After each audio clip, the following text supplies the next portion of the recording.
Welcome back to Dan's Messy Garage. I'm in my messy garage today working on a Ford 302 engine garage rebuild.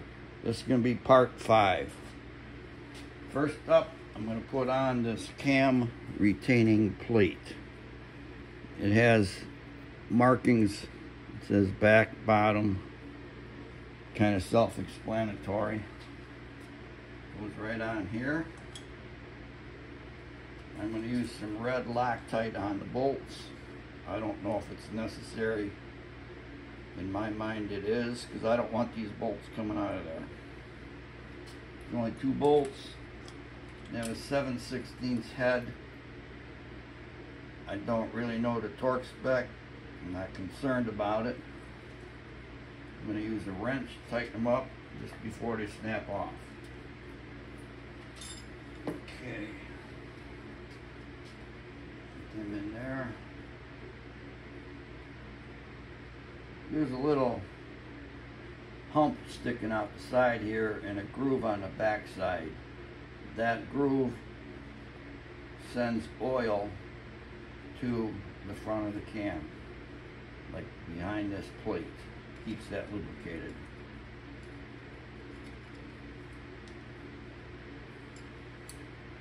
On there, tighten them like I said just before they snap off. Plus the red Loctite should keep them from coming out of there. That's good.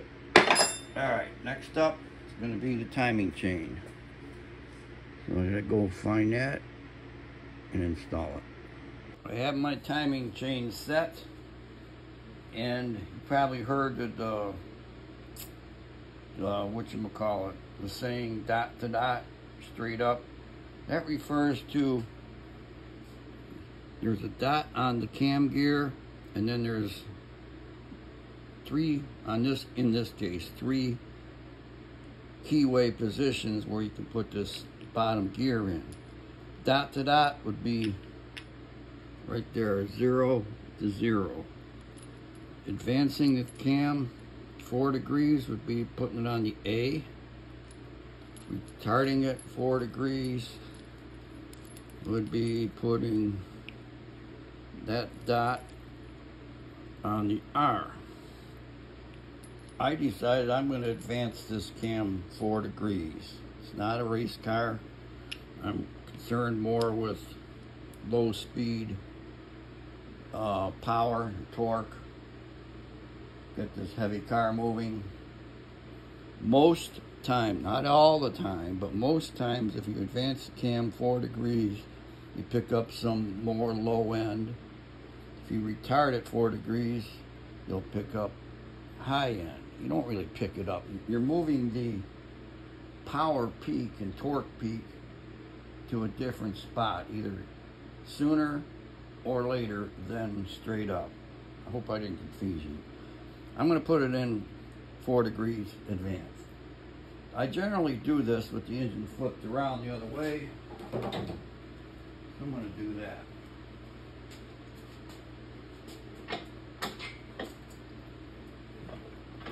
Okay.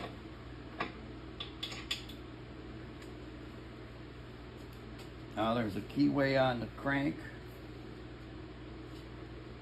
That needs to be pointed straight up.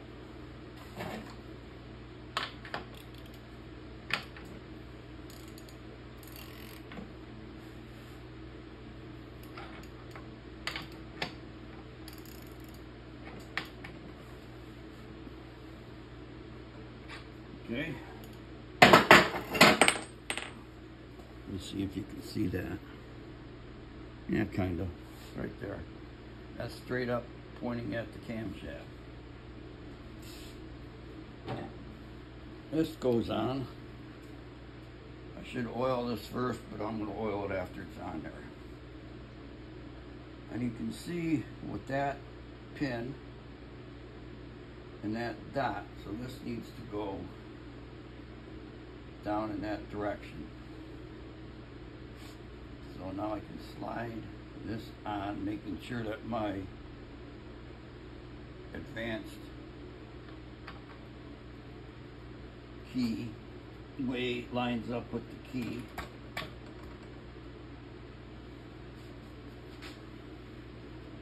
And I'm sorry I gotta put my head in front of you, but I need to see this. So, and then this goes on. Move the cam a little bit.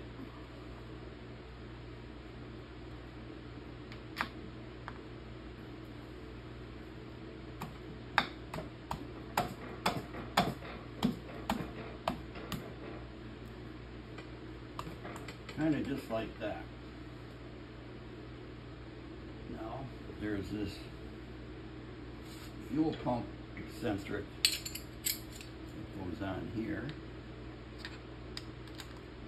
And there's a cam bolt. And a big thick washer goes in there.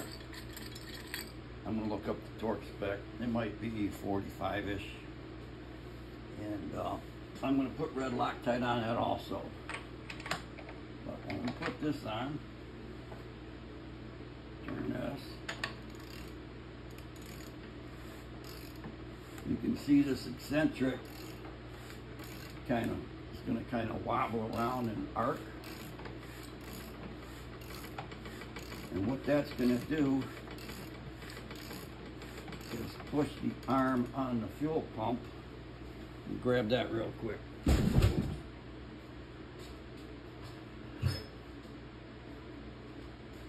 This is what a fuel pump looks like.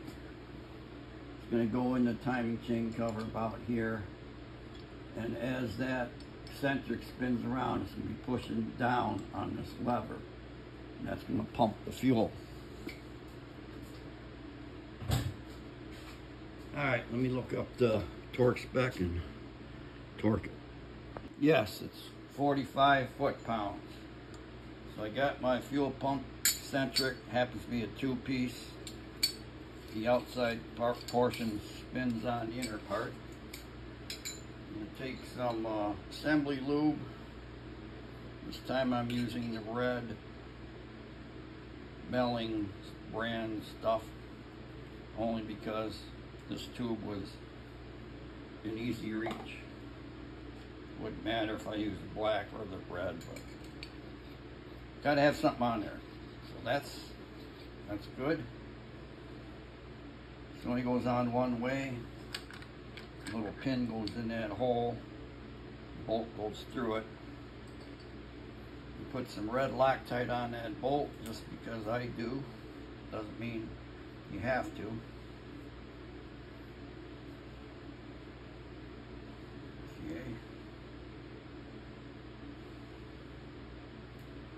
I just don't want this bolt coming out either, so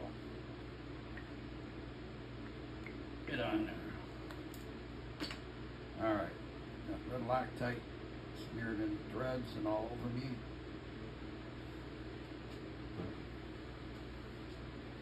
Take this guy, put it on there.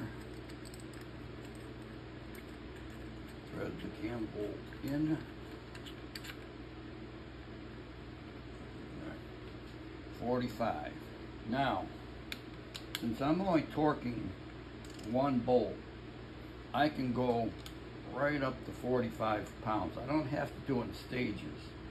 You tighten bolts in stages when you're trying to get something to go down evenly. Like, you know, a head, you would be tightening bolts in the stages in a certain sequence so that everything goes down and tightens the same. Now this, I'm going to just go right to 45. There's only one bolt. I don't have to worry about trying to line things up evenly.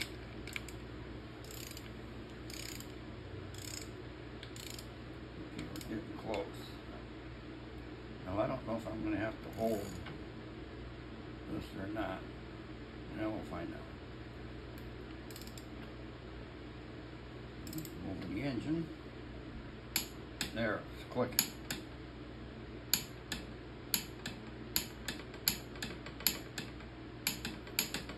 Alright, just for fun I gave it 10 clickings. torqued, red Loctite. This thing spins for the fuel pump. Good shape. I can move on to the next item on the agenda. I'm going to measure how far in the hole the pistons are at top dead center. To do that, I have a dial indicator. It's set so it's hitting the top of the block. It's on 0. I'm going to move that over so now it's on the piston. I'm going to turn the crank. Get the piston to come up as far as it will until that indicator stops moving and my hand's popping away.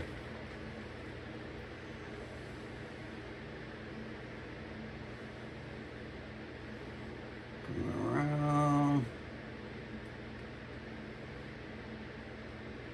All right, looks like right there.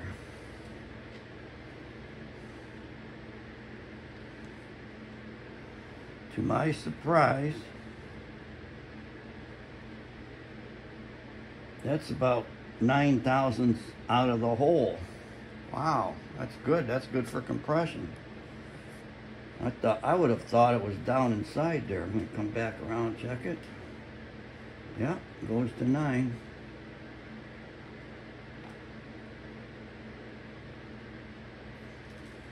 Excellent. Well, let's move down the line, see what the other ones are, just for fun. Put this on the deck, make sure we're still at 0. Slide it over to where the piston's going to be. Around. Number 2 coming up. Here we go. See, it goes around past 0.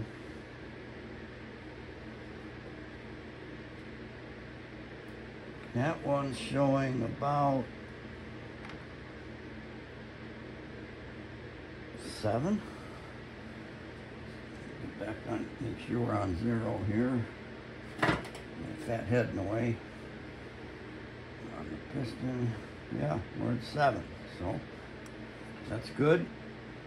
No engine's always 100% perfect in stock form. These can be off by 10 thousandths each, you know. Okay, 0, slide it over. Bring this one up. I'm assuming you can see this. Okay, that 7 also. Just for fun. I'm gonna recheck this first one. 0.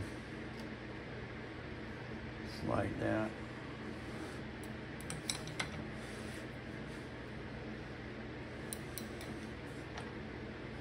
Comes around.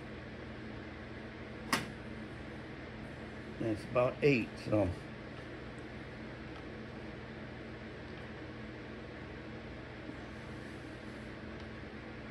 Eight or 9 thousandths out of the hole. I'm going to call that good. Now I'm wondering if I took a hammer, pounded on the piston, you can see there's clearance between the rod bearing and the crank. For oil, there's 2 thousandths clearance on my rods. So if I knock this down, get that clearance out of there, and bring this back around.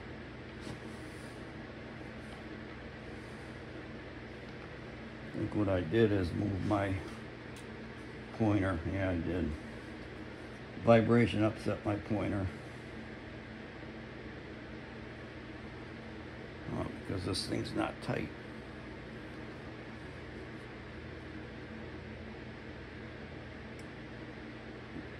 When I say not tight, see there's a set screw back here that holds the dial indicator into this tool.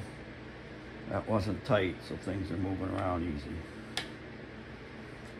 And I just knocked one of the magnets out of the bottom. Boy, I'm having one of those Murphy days. Okay. So 0 is going to be down there now.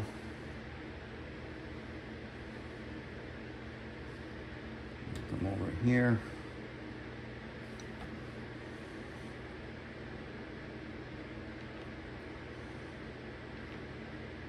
Yeah, even with the piston pounded down, we got 8 thousandths. So I'm actually really happy about that. Now, I have videos, and so do other people, on how to check compression ratio. Normally the piston's down in the hole. This one's up higher. But you can still do it. If I set this for compression purposes only at 0, and I put a flat piece of plate across here. I mean, for not compression purposes, for description of compression purposes. How's that sound? Got the piston at flat with the top, 0 deck, and I put a plate on here, plexiglass with a hole in it, and then you pour liquid inside the plate. The liquid's going to fill up these cavities in the piston, and you measure that volume of liquid. That tells you how much volume your combustion chamber has at top dead center. You measure the head gasket, usually 10 cc's. You measure the head combustion chamber. Let's just say it's 60 cc's. And this is 4. You know, it's for fun. Then you add 4, you add the gasket 10, it's 14, and you add the 60, 74. So total combustion area is 74 cc's. You figure out how many cc's are in the stroke, you add that to the stroke and then divide it by 74. And it should come out around, I'd have to look to see how many cc's a stock 302 has. Let's just say 9.5 to 1 for talking purposes, because I'd have to measure the heads, I'd have to measure the gasket, I'd have to measure this. I'm not going through all that for this stock rebuild. If I was building a high RPM, high power engine, like I said, I'd be going through a lot more steps. And I'm just not doing it on this. I'm just rebuilding it, get it to run, put it in the car. So I'm not concerned with every little nuance of, you know, line boring the block and just, you know, square decking it and all that. I'm just putting it back together. And I rambled enough. Next up will be the timing chain cover that goes on here and the water pump. I have the engine upside down because it makes putting the cover on easier, because you can line up this oil pan edge with the cover and make sure everything's aligned. Yes, this has alignment dowels. My covers for an older engine, those holes weren't big enough for dowels. I drilled them out. It's close enough. Now Ford, in their infinite wisdom, they do this a lot. It drives you crazy. They have all different size bolts going. Like some go through the water pump, through the timing chain cover into the engine. Other ones just go through the cover into the engine. And they're all different lengths. They're all the same thread pitch, which is nice. There's the gasket that goes on it, and the cover. So what I went and I put bolts in their respective holes to make this a little bit easier. Now the water pump, that's not the one I'm going to use, because I ordered a new one. It's not here yet. But the one I need doesn't have the water inlet here. It needs to be on the other side. So this is for mock-up and bolt-on purposes only. And I'm going to put it on without a gasket, and then when I do get the pump tomorrow or Sunday or whenever that is, I'll be able to put the correct pump on. Alright, so I'm gonna glue up the gasket first with some, I use this Aviation Forma gasket stuff. A lot of guys use different things. I like this because it never really dries. It stays sticky all the time, and it seals well. So, but it's a mess. So I'm going to smear this on here. You just get prepared to make a mess. Then I'll just take the gloves off once I'm ready to go. Put it on here, both sides.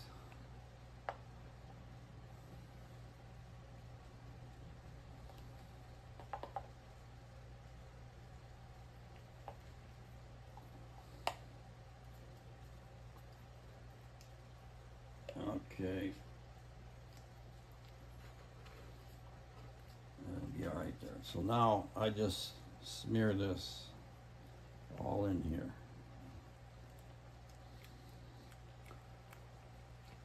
I probably have too much on there. It'll ooze out where it doesn't need it. And some of these holes might go into an oil passage, and if they do, they're supposed to have thread sealer on them. Now, I wasn't smart enough to check that before I went and did this, but what I can do, put this on those alignment dowels. Do it the right way, you idiot. This way. And then I can get like a thin Phillips screwdriver and stick it in those holes. See if they go into the inside the engine. Get these gloves off.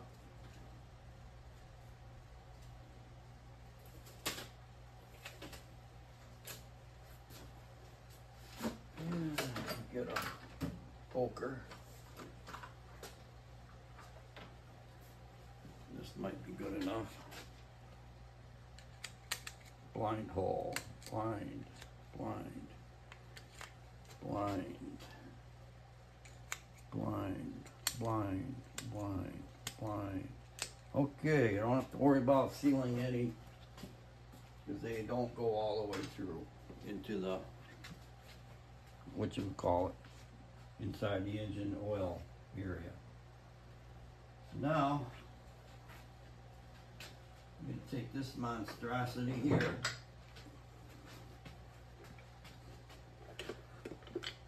I do it this way because the bolts are already in where they need to be. And slip that on there. Like that. And I can screw a couple of these in to hold it.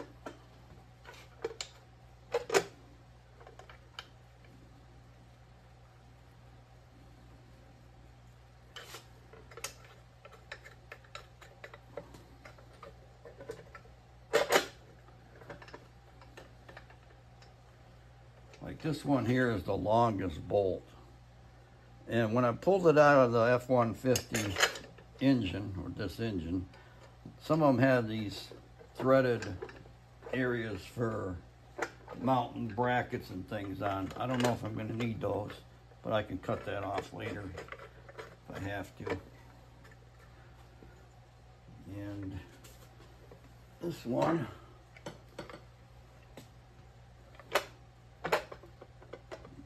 here goes all the way through. That goes through.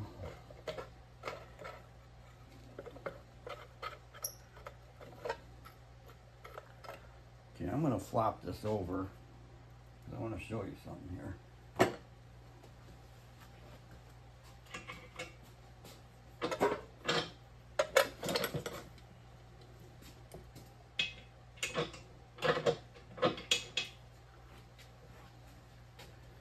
are 2 more bolts. Go in the cover to the engine. Now when I took this thing apart, I kept all my bolts. Put them in containers, bags. You think I could find those 2 bolts now? No. So I got 2 other ones that should work. And it's like that cam retaining plate that I put on there. I can't find that thing either. Luckily I have a couple more. I took one out of my stash and used it. But, you know, there's just things like that that kind of bug me. You know I took it apart, the bolts were there. Cam retainer plate was there.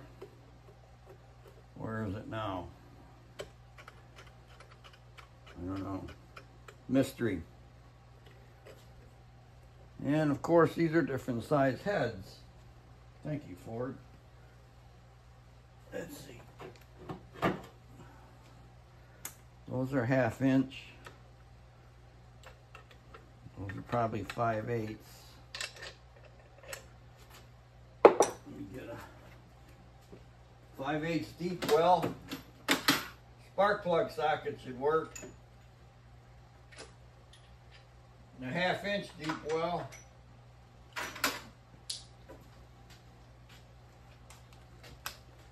I'm just gonna snug some of these up because I want to turn the engine over.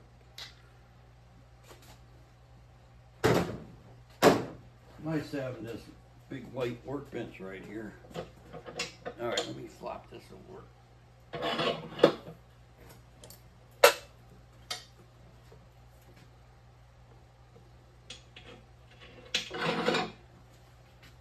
All right, so what I want to do is when I tighten these, I want to make sure that this surface here is flush with the block. And the cover really doesn't have much movement because of those alignment pins, but what you can do is you take your harmonic balancer, which is over there somewhere, slide that on, and that'll help center this housing on the oil seal and on your harmonic balancer so that you don't have an oil leak. I'm getting ahead of myself. I need to land it in a good spot. That can stay right there. So I just want to snug these a little. Make sure that's lined up as best it can be.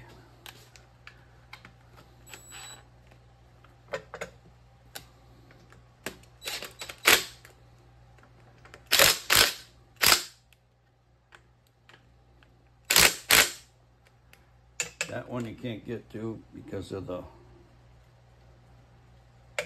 water pump inlet. Got to use the wrench on that.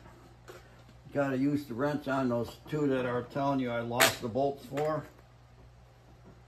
Because you can't get a socket up there either. See, some of these I might be able to screw in though. Well, those 2 really don't matter because they only hold the water pump to the timing chain cover. It's the ones that go all the way through into the engine. Why doesn't that want to go in?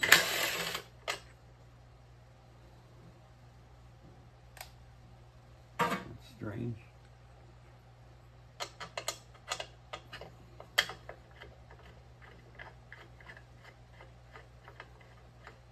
Threads in fine. Maybe that bolt's just too long. Aha, that bolt doesn't go all the way through, so yes, that bolt is too long. I'm glad I didn't force it.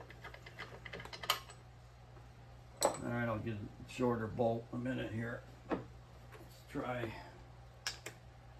spark plug socket. See if it works on these. It should.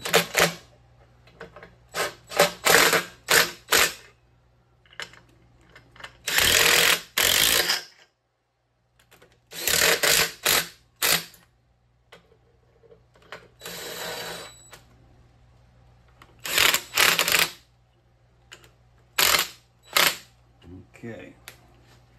Well, you get the idea, folks. I'm going to tighten all them up. You don't have to watch me do that.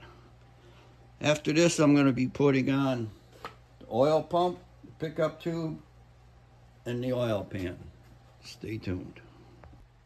Okay, I'm going to put the oil pump in. There's one incredibly important part you have to stick in there. That's the drive shaft that drives the oil pump. The distributor goes in one end, oil pump in the other. If you don't put this in, you're not going to get any oil pressure when you start it, and you're just going to be wasting a lot of time, money, and effort. All right, so that rod drive shaft thing has a cup or a whatchamacallit keeper on there to stop it from dropping all the way through. My neighbor, next door neighbor Griff, he was working on a car and he pulled the distributor out. It was a 390 and a 63 Mercury he was rebuilding. And he had the timing 180 degrees off on the distributor. So he pulled the distributor out to turn the rotor and drop it back in. And that drive shaft didn't have that little clip on it. When he pulled the distributor up, that dropped and you heard it go clunk into the oil pan. There's no way to get that out of there. And he stood there and he looked at that engine and he said, "Give me a match. Give me a match." He's going to burn it. Does that mean he had to pull the engine back out of the car or pull it up enough to get the oil pan off just to get this rod drive shaft thing? Anyways, I'm sorry. That's what just reminded me of poor old Griff. He's no longer with us, by the way. He recently passed away. All right, let's get this bolted down. It's got 2 bolts.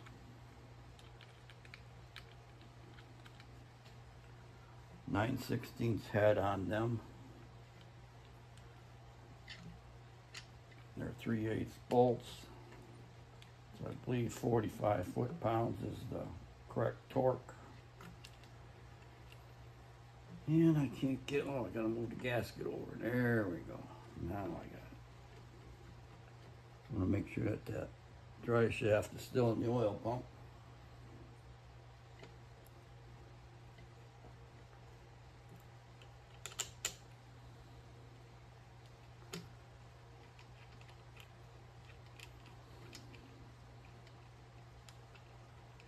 I got that gasket sealer all over everything here.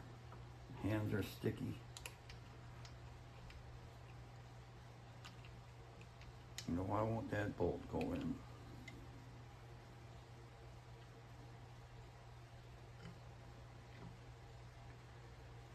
Because I don't have it lined up. There, that looks better.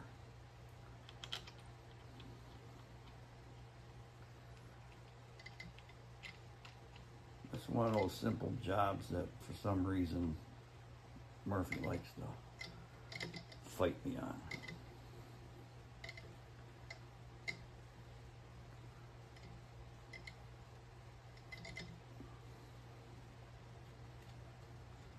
Well, they're going.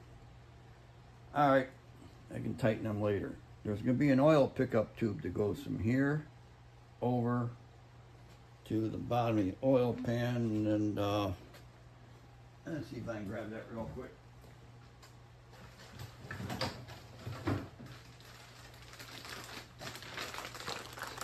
I had to buy a new oil pan and a pickup tube because this engine came out of a truck and that had a rear sump oil pan.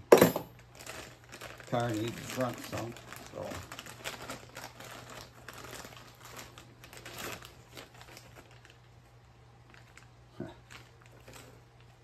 they didn't even include a gasket. Alright, so this is going to go on here. Then the oil pan is going to drop down here. I'll bring you back when I'm going to stick the oil pan on, because I got to clean up my hands find the bolts to hold that filter screen onto this, tighten this up. You know, it's a lot of unnecessary viewing for you. So I'll be back. All right, I got the oil pump tight. I got these 2 bolts Loctited in on this oil pump pickup screen. That's all done. Next is putting the oil pan on. I have a 4-piece gasket set that came in my gasket kit. They do make this fancy 1-piece gasket for these. I don't have that. What I'm going to do is check to see how much clearance I have between the oil pan and this pickup tube. You don't want this pickup tube right on the bottom of the oil pan because you need room for oil to get sucked into it. So you want like 3/8 or a 1/2 inch gap there. So I'm putting some clay on here, little cones. Take my gaskets off. I do it without gaskets. They get smashed down to nothing anyway, so drop the pan on. That should push down on those cones and tell me the gap from the oil pan to that pickup. And they look great. All right, let me get a ruler here. Let's see what we got.